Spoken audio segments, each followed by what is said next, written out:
Welcome back to another transformative episode of Journey to Success. I'm Emily Carter, your host, and today we're diving into a skill that sharpens our minds, deepens our connections, and fuels our achievements: enhancing focus. Joining us is an extraordinary guest, Dr. Samuel Pierce, a renowned neuroscientist, best-selling author, and productivity expert whose groundbreaking work has empowered thousands to harness their attention and live with clarity and purpose. Samuel, it's an absolute honor to have you with us today. Thank you, Emily. I'm truly delighted to be here and explore a topic that's not just about getting things done, but about reclaiming your mental space to create, connect, and thrive in a world that's constantly vying for your attention. Focus is the gateway to a life of intention, and I'm excited to share how we can all cultivate it. I'm so ready to soak up your wisdom. With all the distractions pulling at us, phones, emails, endless to-do lists, focus can feel like a rare and precious gift. Samuel, let's start with the big picture. Why is enhancing focus so essential for personal growth and success, and how does it shape our journey? That's a profound question, Emily, and it really gets to the core of why focus is such a vital force in crafting a meaningful life. Focus is the deliberate act of channeling your attention toward what truly matters, whether it's a creative project, a heartfelt conversation, or a long-term dream. It's the mental discipline that allows you to sift through the noise of modern life and zero in on what aligns with your values and goals. Enhancing focus is essential because our attention is our most finite resource. It's the currency of our time, energy, and potential. Without it, we scatter ourselves across shallow tasks, miss opportunities for deep growth, and risk living on autopilot, disconnected from our purpose and impact. But when we strengthen our focus, we unlock a cascade of benefits: sharper problem solving, richer relationships, and the resilience to pursue ambitious goals with clarity and conviction. Focus fuels personal growth by training us to stay present, learn deeply, and adapt to challenges with a clear mind. It drives success by transforming vague intentions into tangible outcomes, whether that's finishing a book, building a business, or nurturing a family. It's not just about productivity. It's about living with depth, where every moment you dedicate to what matters becomes a building block for a life of fulfillment. In a world designed to fragment our attention, think of the average person checking their phone 150 times a day. Focus is nothing short of a superpower. It empowers you to choose your path deliberately, ensuring that your energy flows toward what lights you up and leaves a lasting mark. I think of Serena Williams, who once said, "You have to believe in yourself when no one else does. That's what makes you a winner." Her unrelenting focus on the tennis court, tuning out roaring crowds, searing pressure, and even personal doubts, led to 23 Grand Slam titles, redefining what's possible in sport and beyond. Her ability to lock in, point after point, wasn't just about athletic skill. It was about mental mastery, choosing where her mind dwelled even when the stakes were sky high. That kind of focus didn't just win matches. It inspired millions to chase their own dreams with unwavering attention. My own journey with focus started in a much humbler place. As a graduate student in Boston, I was drowning in distractions, endless emails, social media rabbit holes, and a nagging inner voice questioning if I was good enough. I'd sit down to write my dissertation, only to find myself 3 hours later scrolling news feeds or reorganizing my desk, my confidence crumbling. My grades slipped, deadlines loomed, and I felt like I was betraying my potential, trapped in a cycle of procrastination and overwhelm. But when I began to study focus, not just as a habit, but as a science, everything changed.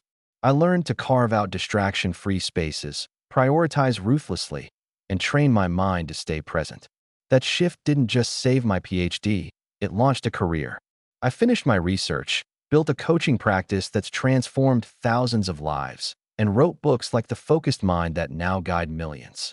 Enhancing focus isn't about becoming a robot or ignoring life's chaos. It's about choosing what deserves your attention and giving it your all, shaping a journey where clarity becomes your compass and every focused effort builds a life of purpose and impact. That's such a radiant perspective. Samuel, focus as a superpower that shapes our reality. Serena's mental mastery is so inspiring, and your story makes it feel so relatable. You mentioned your transformation as a student. Can you walk us through how someone can start enhancing focus, especially if they feel scattered by distractions or unable to stay on track? Absolutely, Emily. The first step is to design a distraction-free environment.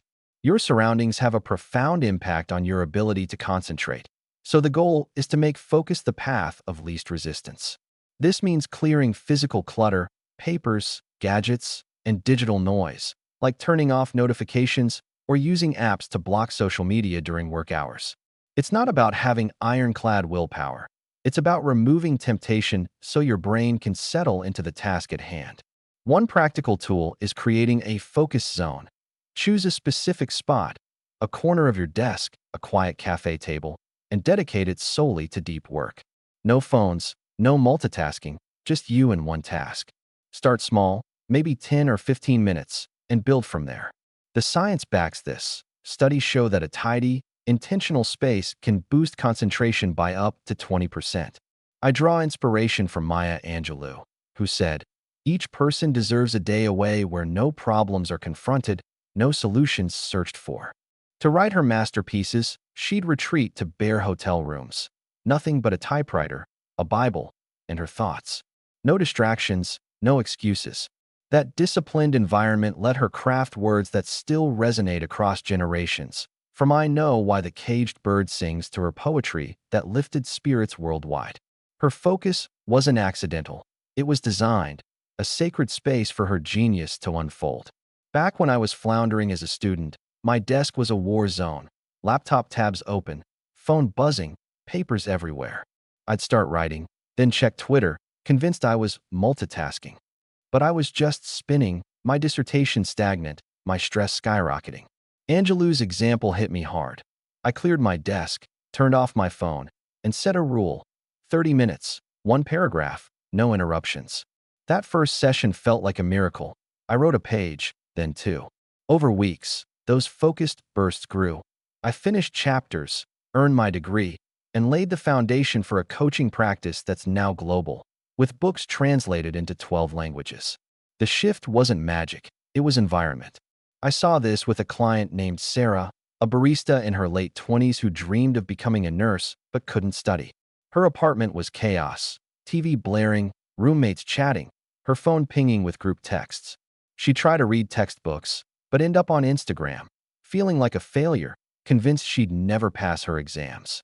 I shared Angelou's story, and we worked on a focus zone, a library nook, headphones on, phone in her bag. She started with 15 minutes of uninterrupted reading. That grew to hours. Her grades climbed. She passed her nursing exams and now manages a bustling cafe while training to become a nurse practitioner, her confidence radiant. A distraction-free environment isn't about locking yourself away. It's about creating a space where your mind feels safe to dive deep, turning scattered energy into steady progress. The second step is to prioritize ruthlessly with a single-task mindset. Our brains aren't built to juggle multiple demands. Research shows multitasking can cut productivity by 40%. Instead, choose one task that matters most each day and give it your full attention before moving on. A great tool is the top one rule. Every morning, write down one must-do task, maybe draft a report or study one chapter, and commit to tackling it first, even for 20 minutes. This creates a snowball effect, where early wins boost motivation and clarity for the rest of the day. It's about quality over quantity, depth over breadth. I learned this from Steve Jobs, who famously said, "People think focus means saying yes to the thing you've got to focus on. But that's not what it means at all. It means saying no to the 100 other good ideas." At Apple, he slashed side projects to zero in on game changers like the iPhone, turning a struggling company into a cultural force. His ruthless prioritization wasn't about doing more, it was about doing what mattered with absolute clarity. As a student, I was the king of multitasking, writing while emailing, researching while texting. I thought I was efficient, but I was just stuck, my work shallow, my deadlines missed.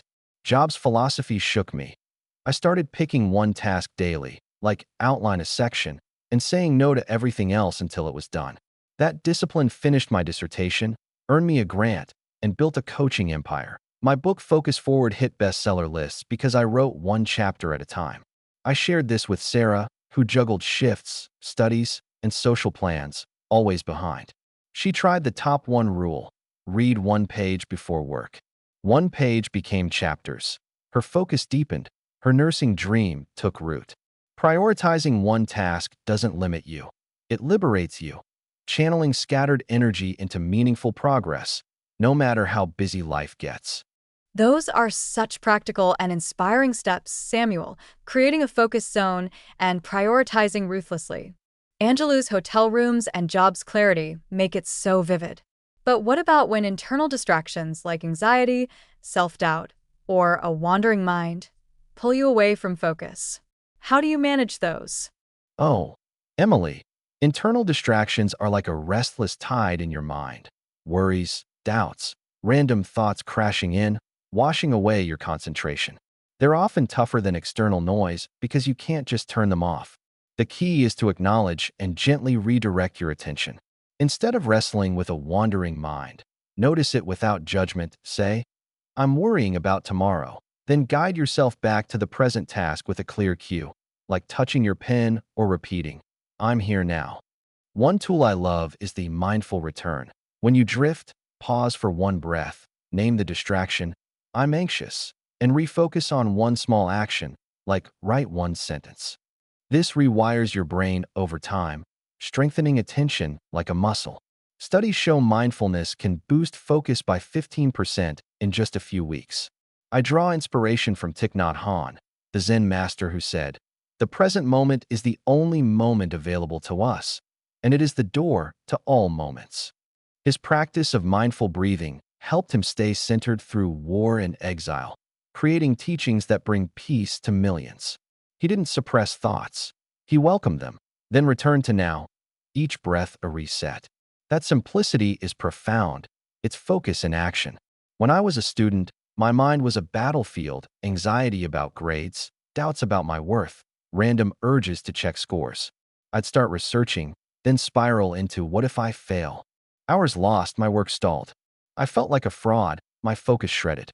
Han's teachings were a lifeline. I started pausing when my mind wandered, naming, I'm scared of bombing, and breathing once, then typing one word. That word became a paragraph, then chapters. My dissertation won accolades, my coaching practice grew, and my books, like The Art of Attention, owe their existence to those mindful returns. It wasn't about silencing my brain. It was about steering it gently, moment by moment. I worked with a client named Michael, a chef in his 30s whose restaurant was struggling. His anxiety was relentless. Worries about bills, staff, reviews kept him from prepping menus or innovating dishes. He'd chop vegetables, then freeze, mind racing, plates late, his confidence tanking. I shared Han's approach. Michael tried pausing. I'm stressed about money, breathing, and focusing on one knife cut. One cut became a dish, then a new menu that packed tables. He saved his diner, opened a second, and now mentors young cooks, his passion reignited. Mindful return isn't about perfection. It's about presence, pulling focus back when your mind drifts. Another powerful strategy is anchoring with intention. Before starting a task, set a clear purpose to tether your mind. I'm writing to share ideas, or I'm studying to grow. This gives wandering thoughts a place to return, like a lighthouse in fog. I learned this from J.K. Rowling, who said, the discipline of writing is what kept me going when things got tough. Through poverty and rejection, she'd sit down daily, intent on telling Harry's story, building a world that's enchanted billions. Her focus wasn't blind. It was purposeful, each word a choice to stay true to her vision. I used to start tasks aimlessly. Research felt endless. Doubts crept in. Rowling's discipline inspired me. I'd state, I'm analyzing to learn before diving in. It kept me steady, finishing studies that fueled my career. My TED Talk on focus hit 1 million views because I wrote with intent. Michael adopted this. I'm cooking to delight. And his dishes gained soul. Customers raved. I coached a client named Emma, a graphic designer whose self-doubt, fear of not being creative enough, derailed projects. She'd stare at blank screens, paralyzed. Rowling's intent helped. Emma said, I'm sketching to explore, and finished logos that won clients. Her firm's thriving, her confidence restored. Intention and mindfulness don't banish internal distractions. They guide your focus, keeping you grounded in what matters, even when your mind wants to run. That's so empowering, Samuel. Acknowledging thoughts and anchoring with intention. Han's mindfulness and Rolling's discipline make it so relatable. You've mentioned incredible figures like Angelou, Jobs, and Rowling. Are there other famous people whose focus inspires you, and how did they harness it? Oh, absolutely, Emily. Focus is a thread that runs through so many extraordinary lives, each weaving it uniquely. Take Malala Yousafzai, who said, "I focus on what I can do, not on what I cannot." At 15, she was shot for advocating girls' education, yet her attention never wavered. She zeroed in on learning, writing, and speaking, undeterred by threats. That focus earned her a Nobel Peace Prize at 17, amplifying voices worldwide.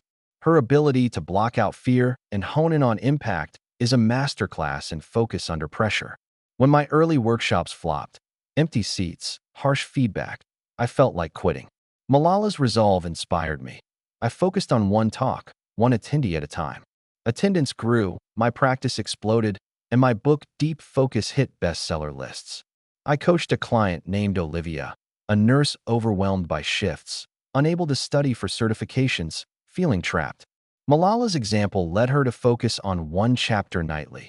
She passed her exams, became a supervisor, and now saves lives with calm precision, her purpose radiant.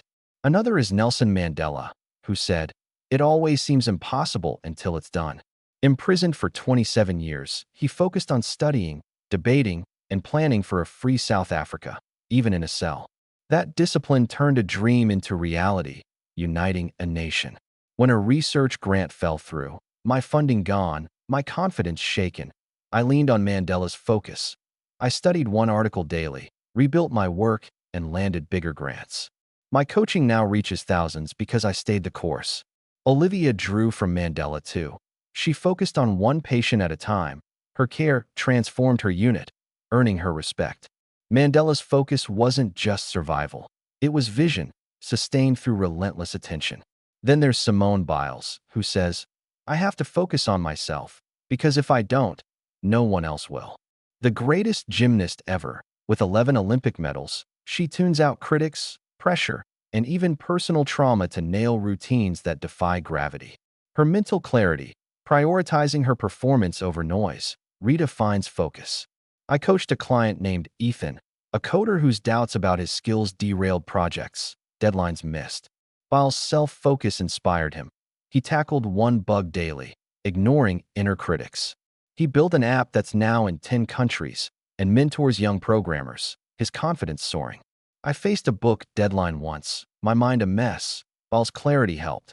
I focused on one paragraph, finished Mind on Fire, now a global guide.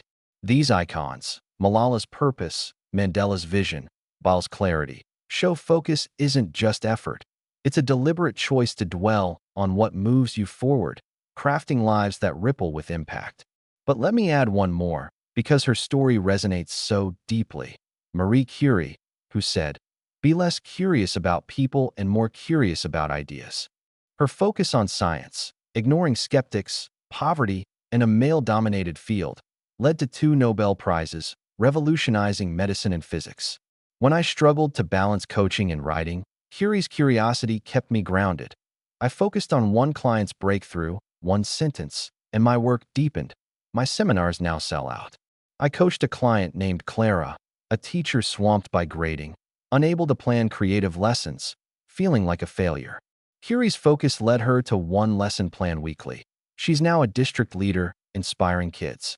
Focus, as these figures show, is about choosing depth over distraction, building legacies one deliberate act at a time. Those stories are so inspiring, Samuel.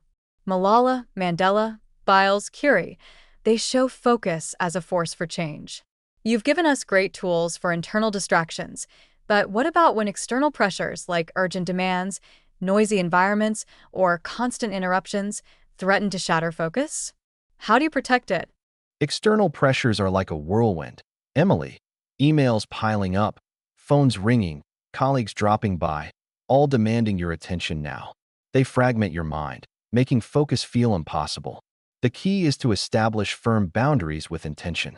This means defining when and how you'll engage with demands, setting specific times for checking messages, or saying no to interruptions without guilt. One powerful tool is the focus signal. Create a visible cue, like wearing headphones, closing your door, or posting a deep work sign to train others to respect your concentration. It's not about being rude. It's about valuing your attention and teaching others to do the same. Research shows that clear boundaries can cut interruptions by up to 50%, freeing mental space for what matters. I draw from Oprah Winfrey, who said, "You don't become what you want by letting life happen to you. You become what you want by claiming it." She carved out sacred time, no calls, no meetings, to reflect and create, building a media empire that's touched billions. Her boundaries weren't walls, they were bridges to her best work. When I started coaching, my days were chaos, clients emailing at all hours, friends texting, my focus in tatters. I'd try to write, only to answer urgent messages, my book stalled, my stress through the roof. Oprah's example hit me. I set a rule, no emails before noon, headphones on for writing. I'd signal, working now, and my productivity soared. My first book, The Focused Mind, was born in those protected hours, now in 20 countries. Boundaries gave me freedom, not limits. I saw this with a client named Rachel, a teacher in her 40s buried under demands, parents calling, meetings popping up, no time to plan lessons. She'd grade papers while answering emails, her focus gone, her classes flat, her confidence fading. I shared Oprah's story. Rachel tried boundaries, planning from 8 to 9, door closed, and used a sign. Parents waited, her lessons sparkled, and she became a mentor, her joy back. Boundaries aren't selfish, they're essential, shielding focus from life's storms. Another strategy is time blocking with precision. Assign specific slots for tasks, 30 minutes for emails, an hour for deep work, and stick to them like appointments. This contains chaos, ensuring focus gets prime time. One tool is the focus calendar. Map your day in blocks, color-coding deep tasks, and guard them fiercely. I learned this from Benjamin Franklin, who said, "Lose no time. Be always employed in something useful." His meticulous schedules, writing, inventing, diplomacy, built a nation and a legacy. Franklin didn't drift through days. He owned them, each hour purposeful. As a student, I let demands rule. Meetings, favors, my research last. Franklin's method changed me. I blocked mornings for writing, afternoons for calls. My dissertation flew, my coaching empire grew. My book Attention Unlocked owes its depth to those blocks. Rachel blocked, grading evenings, planning mornings. Her teaching transformed. She leads workshops now. I coached a client named David, a marketing assistant swamped by urgent tasks, unable to strategize, feeling stuck. Franklin's schedules inspired him. He blocked campaigns mornings, emails after lunch. His ideas won clients. He's a director now, thriving. Time blocking and boundaries don't fight pressures. They harness them, carving space for focus no matter how loud life gets. But let's add one more layer, because external pressures often exploit our habits. Communicate proactively. Tell colleagues, family, or friends your focus needs. "I'm working till 3, then available." It sets expectations, reducing guilt and interruptions. I learned this from Michelle Obama, who said, "We need to do a better job of putting ourselves higher on our own to-do list." She'd tell aides her family time was sacred, ensuring focus on what mattered, her kids, her advocacy. When my practice grew, I'd feel bad ignoring texts. Michelle's priority taught me. I'd email clients, writing till noon, reply after. My focus deepened, my seminars shone. David told his boss, strategy till 10, then updates. His campaigns soared. Proactive communication turns boundaries into respect, protecting focus while keeping connections strong. That's so practical and liberating, Samuel. Boundaries, time blocking, and communication. Oprah, Franklin, and Obama make it so clear. You've covered internal and external distractions so well. But what about when fatigue, boredom, or burnout dulls your ability to focus? How do you reignite it? Fatigue, boredom, and burnout are like fog, Emily, clouding your mind, making focus feel heavy or pointless. They're signals your brain needs care, not a sign to push harder. The key is to refresh focus with strategic rest and variety. Rest doesn't mean quitting. It's an active choice to recharge, like a short nap, a walk, or even 5 minutes of deep breathing. Pair that with small changes to keep tasks fresh, like shifting locations or tweaking your approach. One tool is the Pomodoro Refresh. Work 25 minutes, rest 5, and every fourth break, do something new, stretch, change music.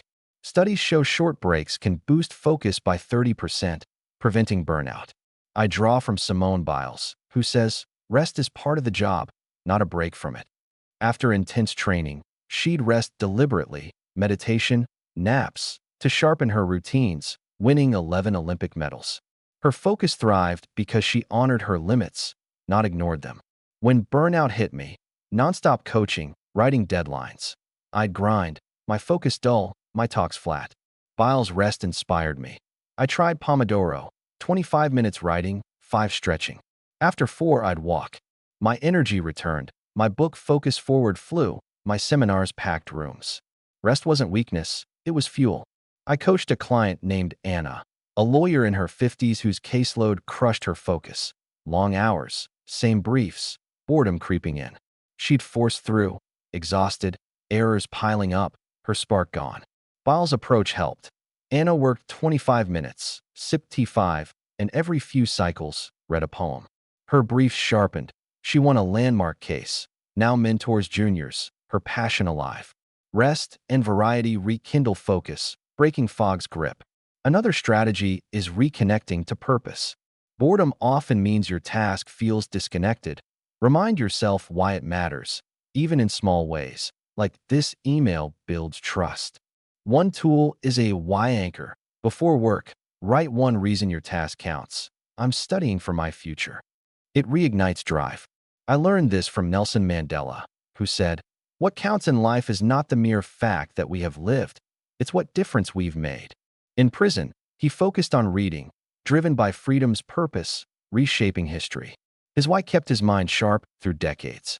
When boredom dulled my writing, I'd stare, uninspired. Mandela's purpose hit. I wrote, "This helps one reader," and words flowed, my books soared. Anna used why anchors. This case helps a client. Her focus deepened, her courtroom glowed.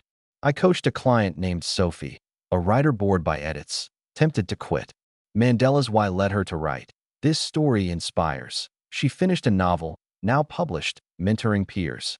Purpose and rest don't force focus. They nurture it, sustaining clarity through fatigue. One more tactic, because burnout can linger, celebrate micro wins.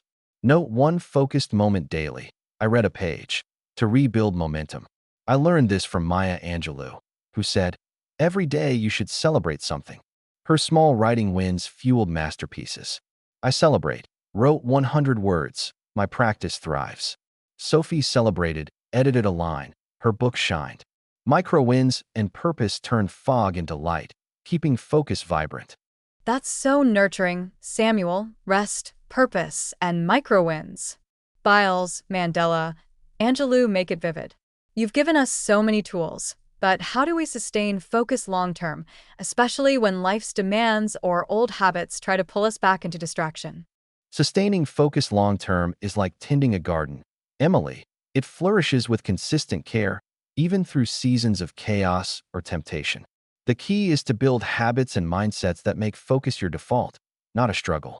One habit is establishing daily focus rituals. Choose one anchor each day, 5 minutes of deep work, a morning review, to train your brain for attention. It's like brushing your teeth, small, regular acts compound. One tool is the Focus Starter. Begin your day with one intentional task, like planning or reading, for 10 minutes, distraction-free. Research shows morning routines boost daily focus by 25%. I draw from Thich Nhat Hanh, who said, "Every breath we take, every step we make, can be filled with peace." His daily meditations, simple, steady, sustained his clarity through turmoil, touching millions. I start mornings reviewing one goal. My coaching thrives. Books like Attention Unlocked grow. I coached a client named Mark, a salesman whose distractions, phone, chatter, cut quotas, his drive fading. Hans' ritual led him to start with one call, no apps. His sales doubled. He mentors now, thriving. Rituals root focus, defying chaos. Another strategy is refreshing your why regularly. Every month, revisit your purpose. Why do I work? Who benefits? To keep tasks meaningful. One tool is a purpose check-in. Write one sentence. I focus to create, and stick it where you work. It aligns effort with heart. Nelson Mandela's why, freedom, kept his focus sharp. He said, "Vision with action can change the world." His studies in prison weren't tasks. They were steps to justice. I check monthly. I help lives. My talks evolve. Practice shines. Mark checked. I sell to support family. His focus soared. He's top now. Then, mix focus with growth. Challenge yourself quarterly. Learn a skill. Try a method to keep attention fresh. Malala Yousafzai says, "We must tell our stories to continue." Her learning, books, speeches, sustains her advocacy. I study neuroscience yearly. My books deepen, seminars sell out. I coached a client named Clara, a teacher relapsing to scrolling, lessons stale. Malala's growth led her to learn tech. She engages kids, leads districts. Growth keeps focus alive, beating habits. Finally, anchor to impact. Your why, others, legacy, holds through demands. Viktor Frankl endured camps, saying, "He who has a why to live for can bear almost anyhow." His meaning, helping, sharpened focus. My why, uplifting, drives me. My TEDx hit millions. Clara's why, kids' futures, keeps her focused. She inspires. These pillars, rituals, why, growth, impact, sustained focus, crafting a life where attention becomes your strength, not your fight. But let's not forget connection. Lean on a focus tribe. Share goals with peers monthly. They hold you accountable, mirror clarity. I learned from Michelle Obama, who said, "We need each other to thrive." Her circle kept her grounded, advocacy soaring. My group, writers, coaches, checks my progress, books thrive. Clara joined teachers. They swapped focus tips. Her classes glowed. A tribe doesn't just cheer. It sharpens, sustaining focus through life's pull. Those are such radiant tools, Samuel. Hans' rituals, Mandela's vision, Frankl's meaning, Obama's tribe. It's a blueprint for lifelong focus. As we close, what's one final piece of advice for listeners ready to enhance focus today? My biggest advice is to choose one focused moment right now. Focus isn't built in grand gestures. It starts with a single, intentional act of presence. Think of Fred Rogers, who said, "There's a world of difference between doing things and doing them well." His quiet attention, listening to one child, changed generations with kindness. For me, it was one distraction-free page, a moment that sparked a career, a life I cherish. One last story. I coached a single mom named Lauren, a clerk overwhelmed by noise, coworkers, phones, her studies stalled, dreams of teaching fading. She felt scattered, hopeless. We looked at Serena Williams, who focused fiercely, saying, "I don't let anything break my concentration." Lauren chose one quiet hour. No texts, just one textbook page. That hour grew. She earned her degree, now teaches history, her son beaming at her strength, her life radiant. If Lauren can carve focus from chaos, so can you. Act today, clear one desk, read one line, be present for one breath. That moment isn't small. It's the seed of a focused life, blooming with clarity, purpose, and joy. What a beautiful way to wrap up. Samuel. Lauren's story, alongside legends like Rogers and Williams, shows focus is within everyone's reach. Thank you for sharing such profound wisdom and actionable steps. I know our listeners are ready to sharpen their attention and transform their lives. Thank you, Emily, and to all the listeners. I hope you feel empowered to claim your focus and craft a life that shines with intention. And that's it for today's episode of Journey to Success. If this conversation lit a spark in your mind, and I'm certain it did, please hit that subscribe button to catch every transformative episode. Share this with someone ready to find their focus, and join us next time for more insights to fuel your journey. Until then, keep enhancing your focus, one intentional moment at a time.